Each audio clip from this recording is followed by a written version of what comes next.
This is a video blog about the first day of working on the final project with the kids. So this was basically our introduction day, storyboarding day.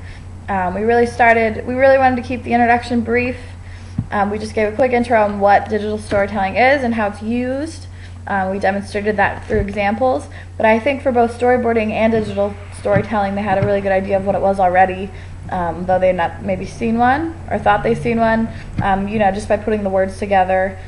Digital, you're using all kinds of mediums that we put on the computer, and through these images you tell a story. And I think just by giving them a little bit of an introduction, they just sort of solidified that they knew what sort of the process is and what it is like by definition.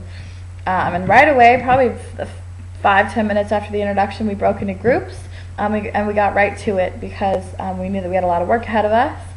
I was in the advertising and consumerism group, which I was excited about. I think there's a lot of possibilities.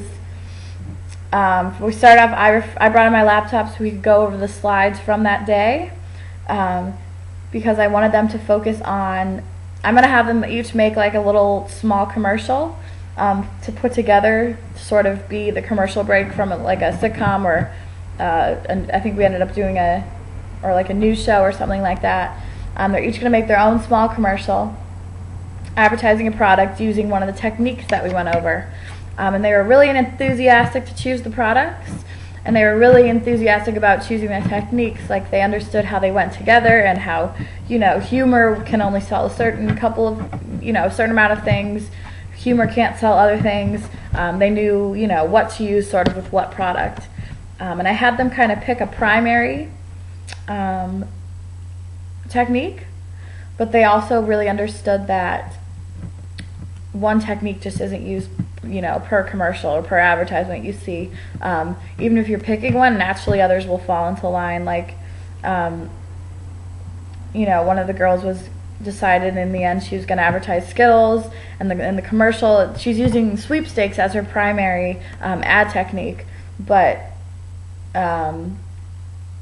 humor, other things come into that. So they really had to grasp the point that a ton of techniques go into making these ads, but a lot of times they're focused around one because they're targeting a certain audience, or they want to sell the product this way versus that way. So they really caught on well, and I was really surprised and happy how much they remembered.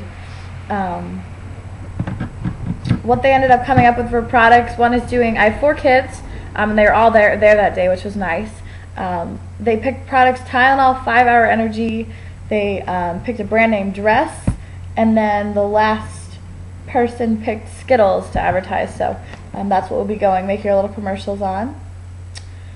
So while they were really kind of enthusiastic to pick the product and they were excited to get started on the project, I think that I had told them about the equipment we're using, like the cameras, and you're going to get your what do they call the disposable cameras, and they got so excited. And then I had to tell them, we're not doing that today, that we have to storyboard. And I think that kind of was like an energy, like a downer sort of. They got really antsy and they were really unenthusiastic, I guess, to make the storyboards. They understood that what they were doing. I kept reiterating that you have to do it scene by scene. Like, if you want a close-up, you have to draw that in your picture, and it's supposed to be really close to the actual video you're making. But I don't know if they were tired, because we're the 8:30 group.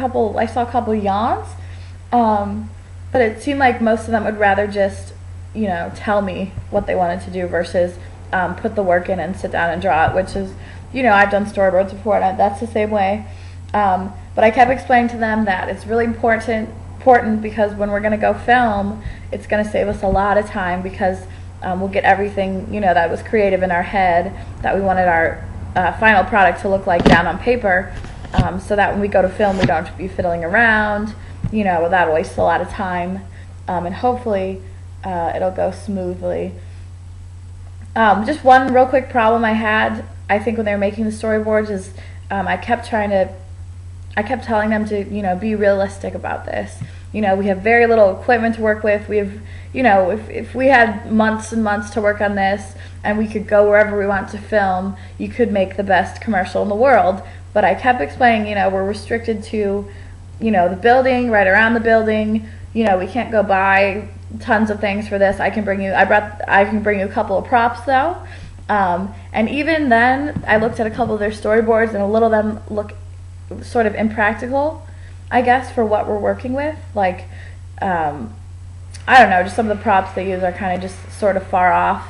But I think that this week I might go through them and maybe cut some things that I know that's just too way off, and just try to simplify things, because this isn't a huge production. So that's the only problem I see for next week, but we'll see how it goes.